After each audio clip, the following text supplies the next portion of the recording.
먹어. 이게 뭐야? 아, 나 피곤하니까 이거 갖다 준 거야? 4일 5시간 지났더라. 그럼 그렇지.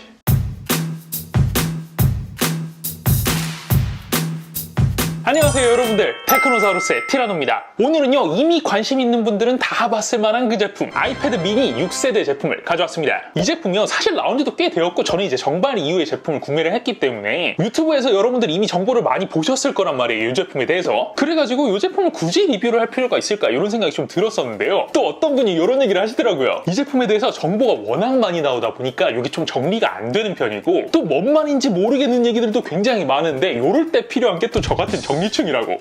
참나, 제가 설명줄 정리충이에요? 모르니까 네가 그러고 살겠지. 그래서 오늘은요 간단하게 이 녀석에 대해서 정리를 해드려볼까 합니다. 자, 늦은 만큼 찐한 리뷰 바로 시작해보도록 하죠. 일단 미니답게 패키지 사이즈가 굉장히 아담한 편입니다. 비닐 포장으로만 봤을 때는 이 녀석의 프리미엄 등급은 2단계이죠 1단계 가장 싸구려 제품은 손잡이 없는 비닐, 2단계는 이런 식으로 손잡이가 있는 비닐, 그리고 2단계에서 환경을 생각을 하는 척하면서 원가 절감을 하려면은 비닐 포장 없음, 이런 식으로 구성이 됩니다. 그죠? 그렇기 때문에 뭐 포장만 봐도 일단 프리미엄급 제품이다, 요거는 분명히 알 수가 있고요. 이렇게 열어주면은 본품 들어있고 설명서랑 애플 스티커 같은 것들, 어댑터는 20W 어댑터, 케이블은 USB-C to C 커넥터가 제공이 됩니다. 디자인은요 뭐 그냥 깻잎통 똑같죠. 그냥 대자, 중자, 소자 중에 중자 정도 생각을 하시면 될 것 같은데, 근데 이게 이제 쥐었을 때의 느낌은요 뭔가 태블릿이라기보다는 조금 큰 스마트폰의 느낌이라고 해야 될까요? 약간 그런 정도의 사이즈라고 생각을 하시면 될 것 같습니다. 우측에는 이렇게 애플 펜슬이 붙는 마그네틱 홀더, 그리고 셀룰러 모델은 이쪽에 심 트레이가 아마 있을 거고요. 좌측에는 아무것도 없고요. 하단에는 스피커 홀과 USB-C 타입 커넥터, 상단에도 역시 스피커 홀과 볼륨 조절 버튼, 지문 인식 센서가 탑재된 슬립 버튼, 전면 쪽에는 12메가픽셀 f2.4, 122도의 화각을 가지는 초광각 카메라가 위치해 있고, 후면에는 12메가픽셀 f1.8 광각 카메라와 그리고 LED 플래시가 위치해 있습니다. 자, 다음은요 디스플레이 부분 바로 볼게요. 디스플레이는 8.3인치 2266x 1488 해상도에 16대 10.5 비율 60Hz IPS LCD 디스플레이가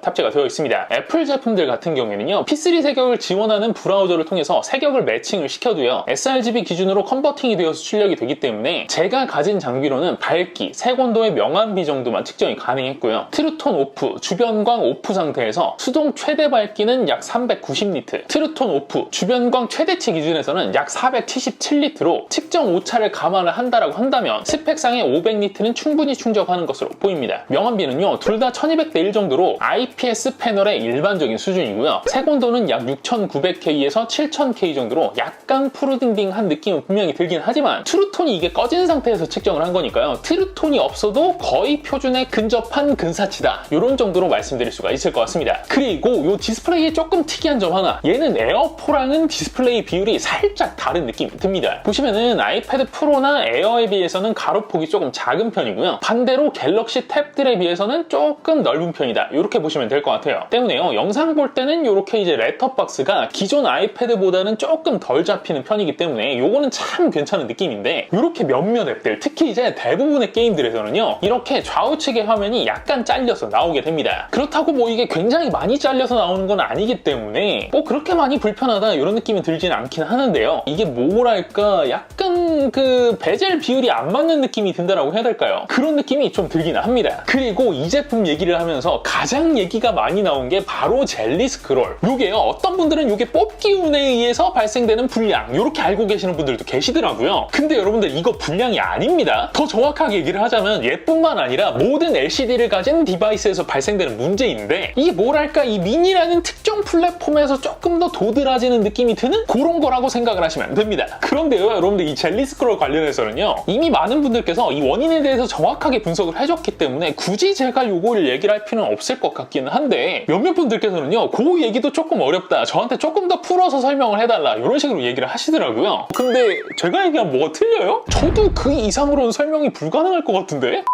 아무튼 이거는 요청이 있기 때문에 제가 잠깐 설명을 드려보도록 할게요. 여러분들께서 보시는 모든 움직이는 영상은요, 사진을 여러 장을 찍어가지고요, 요거를 빠르게 돌려가지고 움직이는 것처럼 보이게 하는 건데요. 가령 제가 예를 들어볼게요. 우리가 게임을 하는데 제가 이런 식으로 화면을 우측으로 이렇게 돌렸다. 그러면은 그 다음에 이 화면을 여러분들께서 보여지는 중간까지의 프로세스가 어떻게 되냐면, 일단 첫 번째 우측으로 돌리는 명령어가 입력이 되고요. 그 다음에 두 번째, 이 우측에 무엇이 어떠한 사이즈로 어떻게 표시를 해야 되는지 관련해서 AP가 계산을 하고요. 세 번째, 요거를 AP 내부에 있는 그래픽 코어가 사진으로 만든 다음에, 네 번째, 이 사진들을 디스플레이에 있는 디스플레이 컨트롤러로 보내주고요. 마지막에 이 컨트롤러가 디스플레이로 사진을 뿌려주고 여러분들께서 요걸 보시게 되는 거거든요. 자, 여기까지는 이해가 되시죠? 그런데 요게 이제 디스플레이 컨트롤에서 딱 명령을 내리게 되면은 이 픽셀에 들어갈 색상의 입력값들이 일사불란하게 한 번에 딱 타이밍에 맞춰가지고 짠 하고 변하는 게 아니라요, 정기적 신호가 도달하는 물리적 거리에 따른 딜레이가 있기 때문에 디스플레이 컨트롤에 가까운 애들부터 한 줄씩 순서대로 명령을 받은 다음 화면을 띄우게 되고요. 때문에 예를 들자면 1번 사진에서 2번 사진으로 변경되고 있는 중간에는 디스플레이 컨트롤러에 가까운 쪽 화면은 2번 사진, 먼 쪽은 아직 1번 사진, 이런 식으로 각기 다른 사진이 표시가 되는 겁니다. 자, 여기까지도 이해가 되시죠? 자, 그런데 요거는요, 제가 아까 전에도 말씀을 드렸지만 얘뿐만 아니라 모든 LCD 패널이 똑같은 거란 말이에요. 그렇다면 도대체 왜 얘가 도드라져 보이는 거냐? 첫째는 낮은 주설, 둘째는 스크롤링이라는 무브먼트의 특성, 셋째는 높은 픽셀의 밀도, 그리고 마지막은요, 사실상 이게 근본 원인인데요, 컨트롤러의 탑재 방향 때문입니다. 자, 여기까지 들으셨지만 뭔 말인지 모르시겠죠? 바로 풀어드리도록 하겠습니다. 자, 제가 아까 전에 컨트롤러에 가까운 부분부터 한 줄씩 업데이트가 된다고 얘기를 했었는데요, 보통 일반적으로 태블릿들은요, 이 디스플레이의 컨트롤러가 어디 달려있느냐, 이 태블릿을 이런 식으로 세로로 잡았을 때요, 요 상단 쪽에 보통 달려있고요. 때문에 이런 식으로 세로로 잡은 상태에서 아래로 스크롤링을 하게 되면은 이 컨트롤러에 가까운 부분부터 화면이 한 줄씩 바뀌기 시작을 하는 겁니다. 그런데 미니는요, 일단 컨트롤러가 다른 태블릿들이랑 다르게 이렇게 세로로 잡았을 때 우측면의 가로 부분으로 길게 들어가 있고요. 때문에 리프레시 방향이 우측에서 좌측으로 진행이 되는 겁니다. 그래서 리프레시 방향이랑 직각 방향으로 이런 식으로 잡고 스크롤링을 위아래로 하게 되면은 늘어나거나 찌부되는 게 아니라 좌우측이 춤을 추는 것처럼 밀려 보이게 되는 거죠. 어때요? 참 쉽죠? 게다가 이게 이제 픽셀 밀도가 조금 낮은, 화면이 좀 큰 디스플레이 같은 경우에는 이게 이제 상대적으로 체감이 좀 덜하긴 한데, 얘는 이제 픽셀 밀도도 태블릿 치고는 굉장히 높은 편이고요. 플러스 일반적으로는 한 프레임당 움직임이 크지 않은 영상 같은 것들에 비해서요, 손가락의 움직임의 속도에 따라서 한 프레임에도 화면 변화가 굉장히 큰 스크롤링, 마지막으로 이게 리프레시 속도가 만약 120Hz였다면 컨트롤러에 가장 가까운 줄에서 가장 먼 끝줄까지의 변경 시간이 120분의 1초, 8.3ms 정도이기 때문에 요거를 이제 실질적으로 육안으로 식별하기에 굉장히 좀 어렵단 말이에요. 근데 얘는 60Hz인 거니까 정확히 2배가 늘어나게 되고요. 그러니까 이게 눈이 민감한 사람들 이외에도 일반인들에게도 굉장히 눈에 많이 띄게 된 거죠. 어때요? 이제 젤리 스크롤이 발생되는 이유는 정확하게 아시겠죠? 자, 그렇다면 이쯤에서 여러분들께서 궁금하신 거는 딱 하나일 거 아니에요. 체감이 심하냐, 심하지 않느냐, 그죠? 제가 요거는 모호하게 말고 그냥 딱 잘라 설명을 드리겠습니다. 만약 여러분들께서 모니터를 보실 때요, 응답 속도나 잔상에 굉장히 좀 많이 신경이 쓰이는 편이다, 혹은 응답 속도나 잔상이 아니라고 하더라도 플리커나 테어링 등 약간 모니터 표시에 대한 뭔가 그 캐치가 빠른 편이다,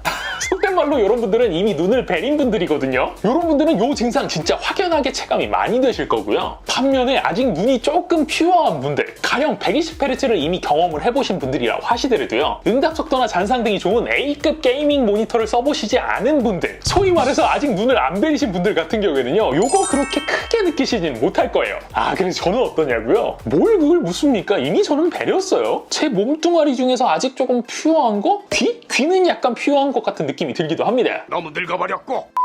자, 다음은 스피커에 대해서 얘기를 해보도록 할게요. 기본적으로 이 녀석은 듀얼 스테레오 스피커가 탑재가 되어 있고요. 가로로 이런 식으로 파지를 했을 때 하단부 쪽에 뚫려 있는 요 홀, 그리고 요 홀이 바로 스피커가 위치되어 있는 부분입니다. 때문에요, 물론 이게 위쪽의 스피커 홀로도 내부 쪽으로 라인이 뚫려 있기 때문에 소리가 나오긴 하지만요, 이런 식으로 완전히 아래쪽을 막게 되면은 소리가 확 죽는 편이고요. 게다가요, 이렇게 세로 모드로 쓸 때는 볼륨 버튼 위치가 나쁘지가 않은데, 이렇게 가로 모드로 쓸 때는요, 이 볼륨 조절의 버튼의 위치가 조금 많이 에바입니다.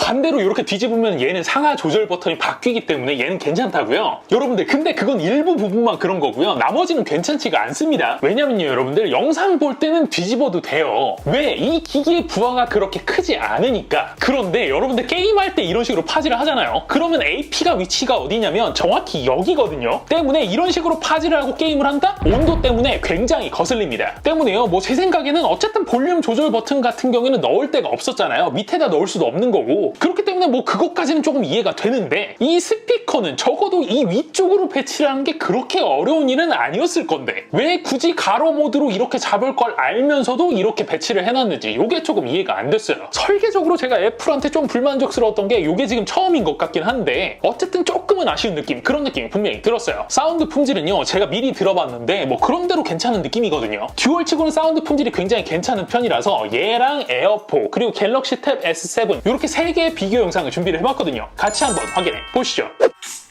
I've been getting out of bed these past few days. Think it's fair to be proud about it.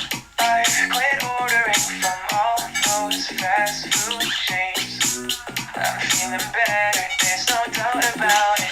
And my days are brighter, my shoulders are so much lighter. Just for a moment there, I thought that there was nothing more to life. I thought about it, wrote a couple songs about it. Just for a moment there, I lost myself. Mind if I do it for a minute? It's almost like everything I feel had a limit, and now gone back. Finding reasons to smile and to laugh, and whenever it's a bad day, music is my band-aid.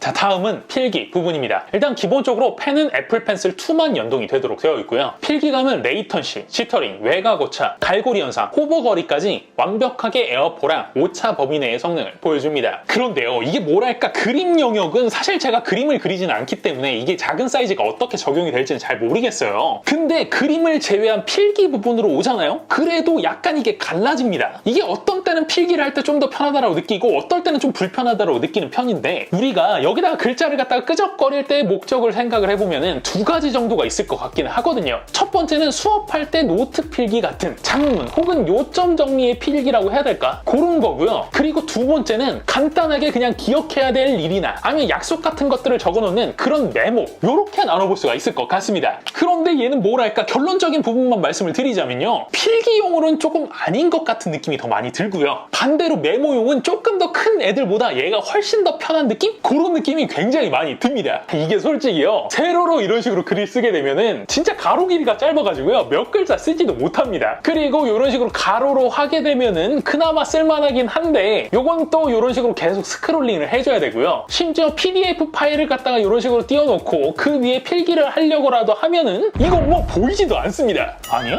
나만 그래? 자네도 이제 늙었어!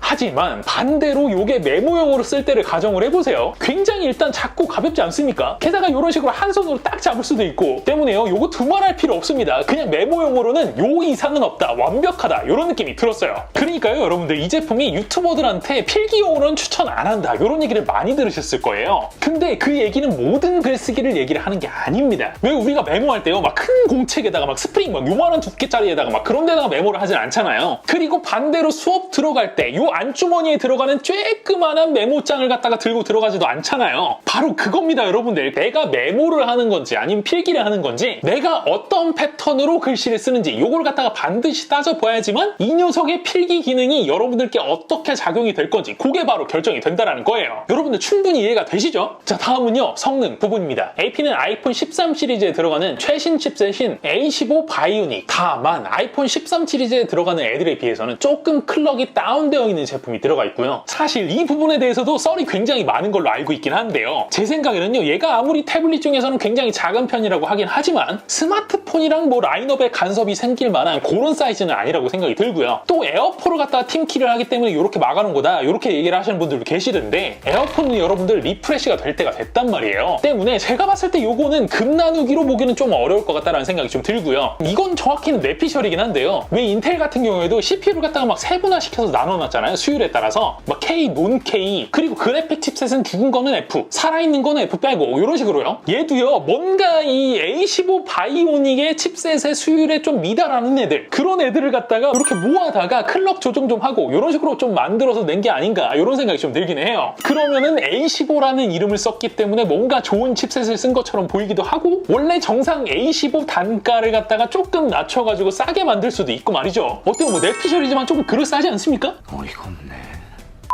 자, 그리고 요거는요, 그 밖에 애들과 벤치마크 데이터들 비교를 한 수치이고요. 야, 이건 뭐 안드로이드 태블릿들이랑은 진짜 비교가 불가능한 수준이네요. 완전 어나더 레벨입니다. 특히 뭐 그래픽 점수 같은 경우에는 압도하다 못해 압살하는 수준. 점수로는 더블 스코어 이상으로 벌어지거든요, 지금. 이 정도면 그냥 비교가 더 이상 무의미해요. 그렇기 때문에요, 여러분들, 흔히 얘기하는 고사양 게임들 뭐 아무거나 상관없습니다. 원신도 올 풀옵션 60프레임에서도 여유있게 플레이가 가능하고요. 간혹 좀 블레이드 앤 소울 2 같은 이런 애들한테는 좀 끊기기도 하는데, 이건 사실 사양 문제라기보다는 그냥 게임 자체의 최적화가 구대기인 거라서 정상적으로 최적화가 끝낸 게임들은 뭐 다른 할 말이 필요가 없습니다. 그냥 완벽해요. 게다가요, 이 녀석의 사용성 측면에서는 다른 태블릿들에 비해서 진짜 압도적으로 좋다라고 느껴졌던 게요, 이게 보통 제가 태블릿으로 게임을 하게 되면은 이 엄지손가락이, 아니 뭐 상단 메뉴는 그렇다 치더라도 계속 조작해야 되는 버튼들은 엄지가 커버리지 되는 범위 내에 무조건 있어야 되는 거잖아요. 그런데 요게 이제 다른 태블릿들은 이게 커버가 안 되거든요. 제가 엄지가 조금 긴 편임에도 불구하고. 야, 그런데 얘는 이게 요게 딱 최적의 사이즈구나, 이런 생각이 들 정도로 진짜 두 손으로 쥐기가 딱 알맞아요. 진짜 누가 이 사이즈를 갖다가 정확하게 맞춘 건지는 모르겠지만요, 딱 이런 식으로 한 손으로 영화 보고 딱 두 손으로는 게임하기 좋은 진짜 레알 최적의 사이즈였어요. 자, 그런데요, 요게 사용성 측면에서 봤을 때 제가 계속 말씀을 드리고 있는데, 얘는요 뭐 거치를 해서 보거나 어디다가 놓고 보거나 이게 아니라 이렇게 손에 쥐고 쓰는 용도란 말이에요. 때문에요, 외부에서 지하철이나 버스에서 이동하는 중간중간 간단하게 영상을 본다거나 아니면은 이북이나 게임을 하는 것처럼 사용 목적 자체가 손으로 파지가 필수가 아닌 경우, 즉 거치대 같은 장비바를 세울 수 있는 환경에서는요, 뭐라고 해야 되나, 약간 굳이 작은 사이즈의 태블릿이 필요한가, 요런 의문을 갖다가 조금 만들 수 있을 것 같은 느낌? 그런 느낌이 들어요. 아니, 여러분들 한번 생각을 해보세요. 노트북을 만약에 구매를 하시는데 집에서 CG 모드로만 활용을 할 거다, 그럼 14인치나 13인치 같은 제품을 살 이유가 없잖아요. 그거랑 마찬가지로 집에서 영상용으로만 쓸 거다, 혹은 학교나 학원에서 필기용으로만 쓰는 경우에 있어서는 굳이 이런 작은 태블릿 저는 필요가 없다라고 생각이 듭니다. 이게 또 싸기라도 하면 모르겠는데요, 가격도 에어포랑 큰 차이가 없기 때문에 진짜 앞서 말씀드린 특정 사용의 목적이 있는 분들, 이런 분들 이외에는요, 이 제품 무턱대고 이쁘다라고 사기보다는 이거를 어떤 식으로 이용을 할 건지, 요거는 구매 전에 반드시 꼭 고민해 보셔야 될 부분일 것 같습니다. 자, 그 밖에는요, 뭐 전면 카메라에 센터 스테이지 기능 들어가 있는 거, 후면 카메라는 뭐 그저 그런 거, 마이크는 듀얼 마이크에 와이파이 6랑 블루투스 버전 5.0, 셀룰러 모델은 동일 용량 대비 19만원씩 비싸고 일반 나노심 말고 eSIM도 지원하는 거, 그리고 셀룰러 모델에만 GPS 들어가는 거, 이런 거는 뭐 여러분들께서 전부 다 알고 계신 부분일 테니까 이거는 그냥 넘어가도록 하고요. 마지막으로 배터리 타임만 정리를 해드리고 마무리를 지어보도록 하겠습니다. 배터리는 5078mAh 제품이 들어가 있고요, 약 290리트 정도로 측정이 되었었던 밝기 수동 80%, 유튜브 1080p 영상 지속 플레이 시 플레이 타임은요 약 10시간 8분, 동밝기에서 게임을 할 때를 가정을 해서 측정한 리니지 2M 연속 플레이 타임은요 약 6시간 29분 정도가 연속 사용이 가능했습니다. 뭐 사실 이 정도면은 데일리로 사용하기에는 충분한 시간이라고 보여지죠. 아, 그리고 지금 게임 얘기하니까 갑자기 생각나는데요, 온도는 AP 기준으로는 최대 온도가 약 40도, 손으로 파지하는 부분은 32도에서 33도 정도로 측정이 되는데요, 그 근데 이게 이제 아무래도 디바이스 자체가 작다 보니까요. 사용하는 중간중간 발열이 가장 높은 AP 위치까지 손에 닿는 경우들이 굉장히 많았고요. 때문에 발열감이나 뭐 이런 것들은 11인치나 12인치대 태블릿들에 비해서는 조금 있는 편이다. 이렇게 생각을 하시는 게 맞을 것 같습니다. 스마트폰이랑 비교를 하면 어떠냐고요? 이 스마트폰에 비교하면요. 얘는 그냥 선녀입니다. 자, 이렇게 해서 오늘은 여러분들께서 전부 다 알고 계신 제품이기 때문에 이 정도에서 마무리를 하도록 하고요. 지금부터는 이제 정리를 해드리도록 하겠습니다. 첫째, 디자인은 세미 플래그십의 느낌이었던 대자 아이패드 에어포, 그리고 소자 아이폰 13의 딱 중간 정도의 느낌이었고, 둘째, 명불허전 디스플레이 품질, 영상용으로 쓰기에는 비율도 굉장히 괜찮았으나, 셋째, 소프트웨어가 아직 미니에 뭔가 최적화되어 있지 않은 느낌, 요거는 조금 개인적으로 아쉬운 느낌이었다. 넷째, 젤리 스크롤, 요거는 뽑기의 문제나 불량이 아닌 LCD가 탑재된 모든 제품의 자연스러운 현상이나 미니가 가진 여러 가지의 특성이 뭔가 도드라지게 보여지게 만든 것은 팩트이기 때문에 눈이 민감한 자들은 피하는 게 좋을 것 같다. 다섯째, 필기와 관련된 모든 느낌은 에어포와 완벽하게 동일하나 이 작은 사이즈에서 오는 불편함 때문에 필기용으로는 비추, 단 반대로 메모용으로는 굉장히 강추하며, 여섯 번째, AP는 수율을 미달하는 애들을 걸러가지고 재활용을 한 듯한 느낌. 단 재활용 의심에도 불구하고 최신 애플의 AP의 성능을 가공할 만했다. 일곱 번째, 한 손으로 영화 그리고 두 손으로 게임을 하기에는 완벽한 사이즈와 무게. 장비빨 없이 이런 식으로 손으로 파지를 해야 되는 상황에서는 압도적인 편의성을 보여줬으나, 여덟 번째, 그 목적 이외 나머지 목적에서는 이게 굳이 작은 태블릿이 필요한가? 이런 생각이 많이 들기는 했다. 아홉 번째, 배터리 타임은 데일리로 사용하기에 충분한 사용시간, 요거는 굉장히 좋다라고 느껴졌고, 그리고 마지막 열 번째, 온도는 무난했으나 작은 사이즈를 가지고 있기 때문에 발열이 집중되는 AP가 손의 위치와 굉장히 가까운 위치에 들어가 있기 때문에 다른 이런 태블릿들에 비해서는 분명히 조금은 더 뜨거운 듯한 느낌? 그런 느낌이 들기는 했다. 자, 이제 정리 끝. 바로 총평 나갑니다. 이쯤 되면은 본인이 이 제품을 구매를 해야 되는지 말아야 되는지 이미 알고 있을 만한 제품. 요거 게임용이다? 다 구매하시고요. 이북 플러스 게임용이다? 그럼 다다닥 구매하시고요. 대중교통을 이용을 하면서 영상을 보거나 이북을 보거나 게임을 한다? 그럼 할부로라도 사시고요. 공부용으로 구매를 한다? 그럼 싼 건 갤럭시 탭 S7 FE, 비싼 건 아이패드 프로 12.9인치 가시면 되고요. 마지막으로 별거 안 하고 집에서만 뭔가 영상용으로만 시청을 한다, 죄송합니다. 이런 분들은 제가 만들어드릴 변명이 없습니다. 그냥 싼 미패드 5나 갤럭시 탭 S7 FE 혹은 그것보다 더 저렴한 P11로 가시길 바라겠습니다. 오케이? 자, 오늘 영상은 여기까지입니다. 영상이 재미있으셨다면 구독과 좋아요 그리고 알림 설정 꼭 잊지 말아주시고요. 저는 다음에 또 재미있는 영상으로 찾아뵙도록 하겠습니다. 지금까지 저는 티라노였습니다. 고맙습니다. 여러분들, 저번 주에는 제가 좋아요 여기서 이해를 안 했더니 좋아요 비율이 떨어졌어도 꼭 좋아요 부탁드립니다, 여러분들.